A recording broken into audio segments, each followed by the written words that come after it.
বৃহস্পতিবার পবিত্র রাতে কেউ যদি এই দোয়াটি 100 বার পরে কোনো দিন পৃথিবীর কোনো মানুষের কাছে তার হাত পাততে হবে না। পৃথিবীর সব কিছু তার পায়ের নিচে আল্লাহ হাজির করে দিবেন।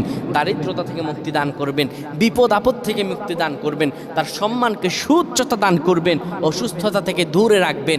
আল্লাহর অশেষ দয়া ও রহম তাকে দান করে দিবেন। সুবহানাল্লাহ। বৃহস্পতিবার রাত এটি গুরুত্বপূর্ণ রাত।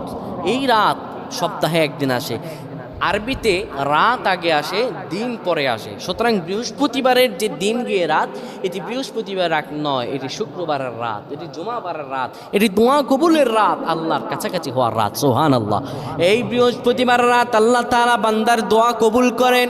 কেউ যদি বৃহস্পতিবার রাতে ঈশা নামাজের পরে পবিত্র হয়ে ইয়া হাইয়ু ইয়া হাইয়ু ইয়া হাইয়ু ইয়া রফিয়ু ইয়া রফিয়ু ইয়া রফিয়ু এই দোয়াগুলো পড়তে পারে 100 বার, আল্লাহ রাব্বুল আলামিন তার